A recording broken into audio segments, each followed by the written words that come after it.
Bienvenue pour la première table ronde de la journée, intitulée Antisémitisme et sionisme, adversaires ou complices.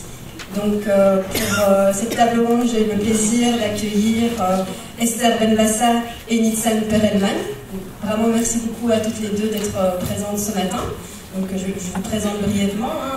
Esther Benbassa est directrice d'études émérite à l'École pratique des hautes études à l'Université Paris Sciences et Lettres, où elle a occupé jusqu'en 2018 la chaire d'histoire du judaïsme moderne.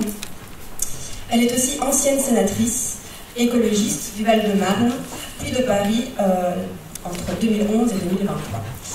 Ses travaux portent sur l'histoire du judaïsme ottoman, du judaïsme français et du sionisme. Merci beaucoup. Je ne peux pas parler dans les deux. Non. Faites comme si de rien n'était. Bonjour, mesdames, messieurs. Je souhaiterais tout d'abord remercier les organisateurs de ce colloque, les différentes associations et universités qui ont participé à cette compliquée, en ces temps durs, de l'organisation de ce colloque. Comme je connais un petit peu le public belge, je sais que ça se passera dans la bonne humeur, avec de bonnes questions, et comme hier soir, où on a pu profiter des différentes interventions dans le cadre. Et ensuite, je voudrais bien sûr, last but not least, les organisateurs, Madame Suskind, Matteo Alalouf, qui ont beaucoup œuvré pour ce colloque que nous allions faire au lendemain, n'est-ce pas, avant le 7 octobre. Eh bien, écoutez, ce n'est jamais trop tard et c'est peut-être le bon moment aussi aujourd'hui. De même, je voudrais vraiment remercier tous ces jeunes qui nous ont aidés, Madame Francine Boll, qui n'est pas là, et Julien, où est Julien?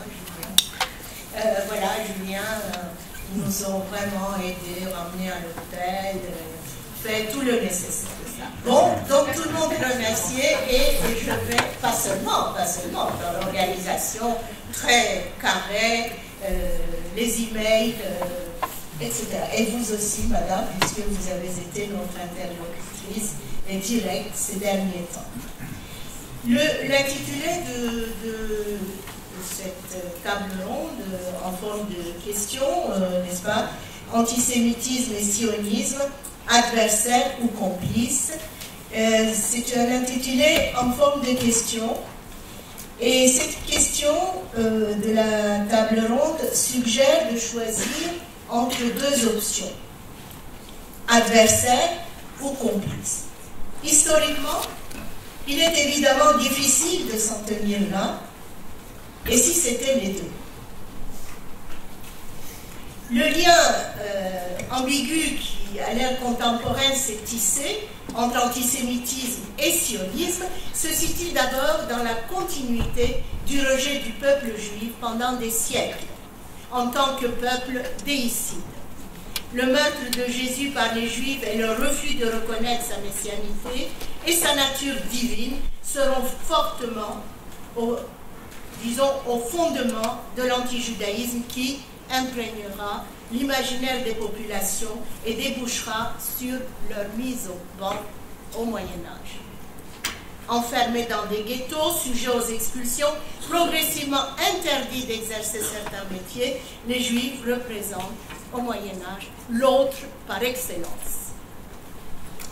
La transformation au XIXe siècle de ce rejet en antisémitisme, le mot n'existe que depuis le XIXe siècle, c'est un antisémitisme qui ne s'émancipera pas de l'antijudaïsme traditionnel et ne cessera jamais de lui emprunter des éléments. Et il va bien sûr se développer, comme vous le savez, dans le contexte du développement des nationalismes en nombre dans les pays européens. C'est à ces deux phénomènes ensemble que les Juifs d'Europe en plein processus d'émancipation et de reconnaissance de leurs droits de citoyens, vont se trouver confrontés. Les Juifs de France, qui préfèrent alors être appelés Israélites, parce que Juifs, ça fait quand même très péjoratif, le Juif errant, etc. Ce sont des mythes qui ont été créés et qui montrent le Juif courbé, marchand, s'occupant que de l'argent. Mais les Juifs s'occupaient de l'argent parce que les Juifs s'occupaient de l'argent parce que les autres métiers leur étaient interdits, surtout le travail de la terre, qui était un métier à part entière, n'est-ce pas, qui occupait les populations du Moyen-Âge.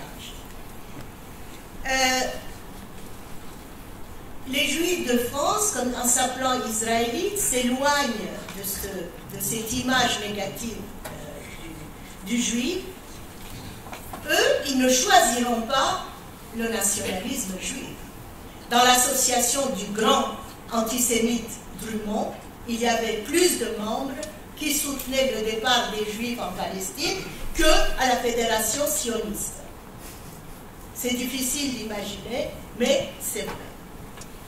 Parce que les Juifs d'Europe, émancipés, devenus citoyens, avaient peur d'être accusés de double allégeance. En revanche, un publiciste antisémite, comme je l'ai dit, Drummond, faisait de la publicité que les Juifs s'en allaient. Il apparaît alors comme un tenant du sionisme, Drummond, au moment même, comme je vous l'ai dit, la fédération sioniste n'avait pas assez de membres. À ses débuts, bien avant la création de l'État d'Israël, le sionisme fut un nationalisme parmi d'autres nationalismes, et même un nationalisme juif parmi d'autres nationalismes juifs. À côté de lui, et en opposition à lui, se développèrent ainsi des mouvements autonomistes, tels celui du Bund, qui réclamait une émancipation politique au sein des nations où les Juifs vivaient. On oublie trop souvent le rôle majeur que va jouer à la Shoah, enfin, le rôle que va jouer pendant la Shoah, c'est ce mouvement nationaliste juif. Ces aspirations, son programme, se révéleront caduques face à l'anéantissement subi. Je me suis trompée, c'est la question du Bund. Le Bund ne va pas tenir le coup face à la Shoah. Parce que tout ce qu'il prônait tombera à l'eau avec le massacre des Juifs. Et c'est là constitue le déclin du Bund. La solution sioniste d'une terre, d'une nation, va devenir alors la seule viable aux yeux de beaucoup de Juifs. Même si, toujours avec joie, je constate, chaque fois qu'on est invité par l'UPJB, de voir encore des bundistes actifs. Mais si, c'est la vérité. On ne peut pas le nier. Ah, et il y a, paraît-il, maintenant des membres jeunes aussi, ce qui fait plaisir. Même si l'autonomie aujourd'hui est passée de mode, hein, on n'a plus d'autonomie. Mais c'est quand même un noyau solide. Pour revenir au sionisme, le projet de Herzl faisait certes écho, à bien des égards, aux idéologies coloniales de son temps. Lorsque Herzl se rend en Palestine, il ne prend pas en considération l'existence d'une population arabe sur place. Dans son état des Juifs, Herzl lui-même est encore indifférent à la terre d'Israël. Mais, dès le deuxième congrès sioniste, en 1898, il évoque le droit historique des Juifs sur la Palestine. Et c'est nouveau. Il juge qu'en apportant les techniques modernes et la civilisation entre guillemets, les Juifs seraient facilement acceptés. C'est vraiment la mission civilisatrice du colonialisme. Mission civilisatrice entre guillemets. De surcroît, l'absence face aux sionistes de l'État palestinien à proprement parler leur rendait la tâche plus aisée qu'à d'autres colonisateurs. Pendant un temps, plus tard, Herzl n'en a pas moins pu s'accommoder de la solution ougandaise, envisageant l'installation des Juifs en Afrique, dans l'actuel Kenya, à un moment où l'œuvre de colonisation progressait en Palestine même. Donc, face aux événements dramatiques des années 1880, n'oubliez pas que la question juive est perçue comme plus aiguë que jamais. Par exemple, les Juifs russes qui échappent au pogrom en 1880, pour échapper au pogrom en 1880, ils ne vont pas en Palestine. Ils partent aux États-Unis. Et après 1924, lorsque les frontières sont fermées, ils reviennent en Europe, en France, en Belgique, etc.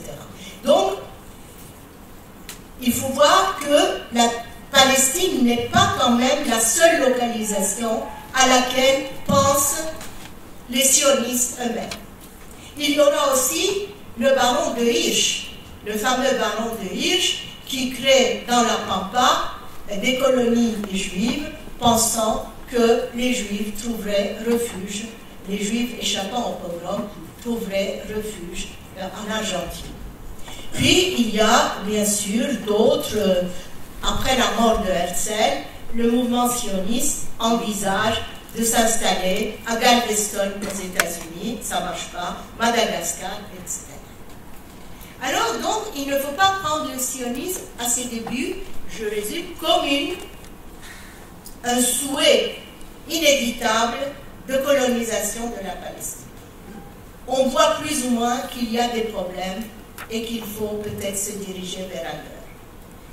D'ailleurs, un des penseurs comme Ahad et divers activistes, pleinement conscients de l'existence d'une présence arabe en Palestine, iront jusqu'à mettre en garde sur les dangers d'une colonisation juive dans un tel contexte.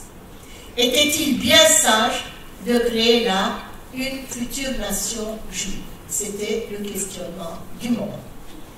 La symbolique religieuse de l'attachement immémorial des Juifs à cette terre ne s'impose que plus tardivement. D'ailleurs, hier, quelqu'un m'a posé la question pourquoi il n'y a pas de constitution à Israël. Et là, on revient à la vraie question.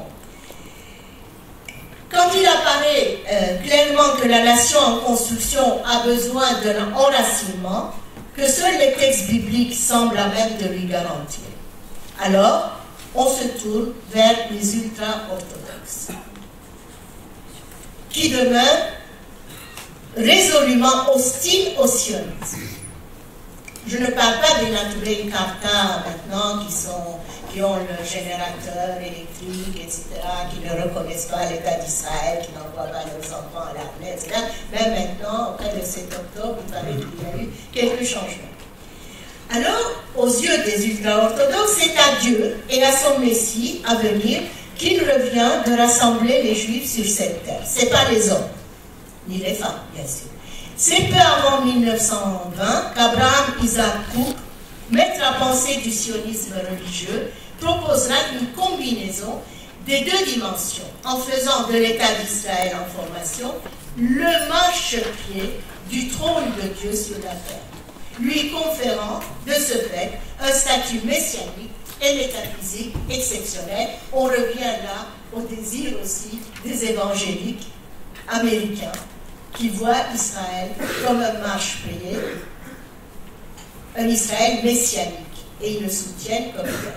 Ce qui explique, bien sûr, qu'il n'y aura pas de constitution après ce compromis avec les religieux. On ne pouvait pas avoir une constitution entre guillemets laïque. Reste qu'à partir des dernières décennies du 19e siècle, l'achat de terres par les Juifs aux Palestiniens se concentre dans les vallées.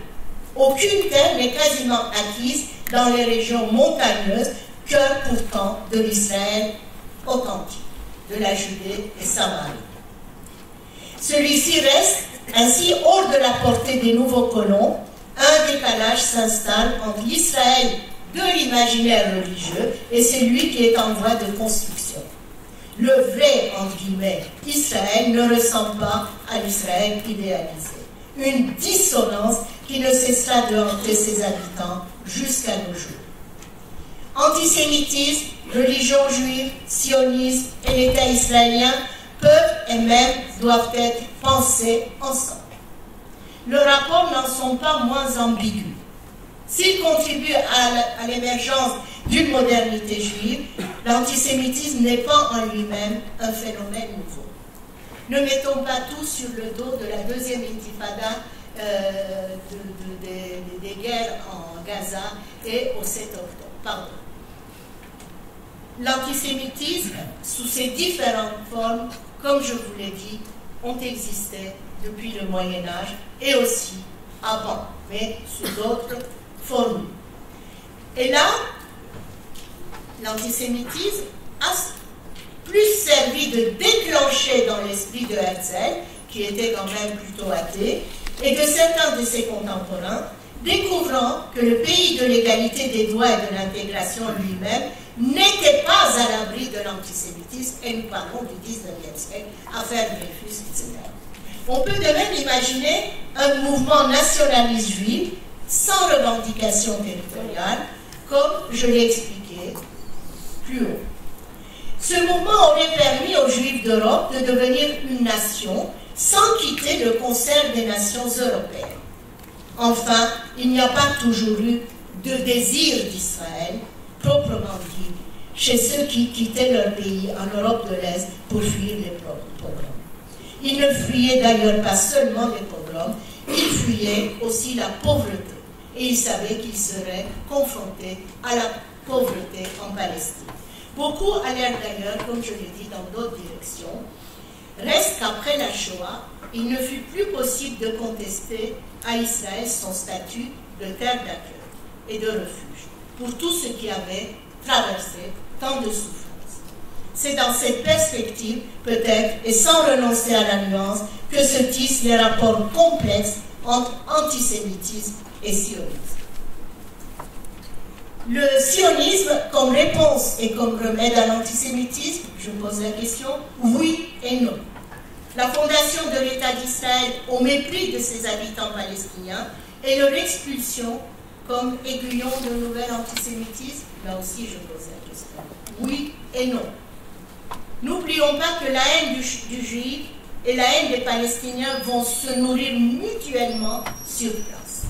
Et que si dans les premières années d'existence de l'État, quand on fera venir massivement des Juifs des pays musulmans dans le pays, ce n'est pas pour les sauver des griffes de l'antisémitisme qu'on le fait, mais pour peupler Israël qui était vide.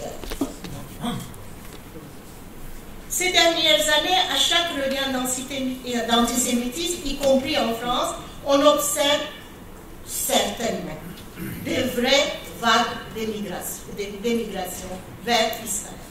Combien reviendront amers et déçus? On n'en sait rien. Par ailleurs, ce n'est pas le sionisme des commencements qui inspire et qui guide le gouvernement israélien en place, mais bien celui des religieux ultranationalistes, héritiers du Gush Imonim, de ce Rav Kook, n'est-ce pas, avec qui Ben Gurion passa des accords. C'est son fils qui continue ce sionisme pionnier. C'est eux qui se sont accaparés donc de ce pionniérisme des origines, tout en lui faisant subir une mutation idéologique complète pour coloniser à leur gré des terres palestiniennes et qui aujourd'hui pèsent de tout leur poids dans une coalition gouvernementale qui ne souhaite nullement mettre sur la table des projets de paix, à savoir donc de cohabitation harmonieuse entre Juifs et Palestiniens.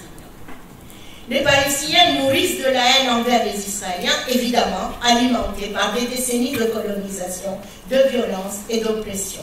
Les exactions commises dans le sud d'Israël par le Hamas et ses troupes le 7 octobre dernier sont-elles des actes de résistance? Ne peut-on y lire aussi la volonté d'une destruction sans recours d'Israël et d'annihilation de ses habitants juifs? Je pose la question. La cruauté manifestée en cette occurrence a pu sembler dépasser les limites ordinaires du terrorisme. Et l'on ne saurait s'étonner de ce réveil de la hantise du pogrom qui paraît avoir touché tant d'Israéliens qui croyaient leur État et leur armée invincibles et qui se redécouvrent simplement juifs et vulnérables. Rien de tout cela ne justifiant d'aucune mesure dans une réaction dite d'autodéfense, la violence sans limite des représailles israéliennes à Gaza. La haine ici, la haine radicale, n'est pas seulement d'un côté. Hors d'Israël, le soutien juste et légitime aux Palestiniens a pu se révéler ces derniers mois tout imprégné de relances antisémites, particulièrement aux États-Unis. La mouvance décoloniale, antiraciste, féministe, classe désormais sans recours les Juifs du côté des oppresseurs, des Blancs dominants. Je parle du mouvement wokiste.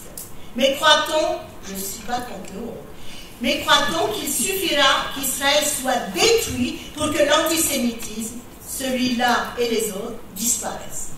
Sûrement pas. Les Juifs de la diaspora, devant ce qu'ils perçoivent comme un regain gravissime d'antisémitisme, se sentent déstabilisés, il faut le reconnaître. Israël était le pays refuge où l'on pensait pouvoir s'abriter s'il arrivait qu'on s'en prenne violemment aux Juifs, d'où depuis longtemps cette sacralisation d'Israël. Aujourd'hui, la vulnérabilité d'Israël est patente. Elle détend sur les Juifs sujets à l'antisémitisme renforcé par les attaques israéliennes sur Gaza. La gauche, et surtout une extrême gauche, en raison du caractère unilatéral et brutal de leur expression publique, parfois, j'insiste, ont perdu la confiance de beaucoup de Juifs. Une perte de confiance qui jette en retour les Juifs dans les bras de l'extrême droite, hier leur adversaire, aujourd'hui leur rempart. Je ne reprendrai pas ici l'ancien débat qui voudrait séparer critique du gouvernement israélien et antisémitisme. Hier, je l'ai dit, les lecteurs du journal Haaretz, très à gauche, lisent chaque jour le paragraphe par lequel le journal rappelle qu'il critique le gouvernement de Netanyahou sans être antisémite, puisqu'il n'exprime pas la volonté de détruire Israël. L'antisémitisme, c'est la volonté de vouloir détruire Israël. De ce bref survol, il ressort que les liens entre antisémitisme et sionisme ne peuvent être pensés d'une manière catégorique et simpliste. L'instrumentalisation de ces liens par certains ne facilite pas les choses. Il est impossible de trouver une raison, et une seule, à l'existence de l'antisémitisme. Le sionisme ça n'est pas seulement nourri, il a aussi tenté d'y répondre. Et ce n'est pas le sionisme seulement qui a donné à l'antisémitisme de nouvelles raisons de prospérer. Évitons la pensée binaire, si abandonner, c'est fournir des armes à la guerre. Merci.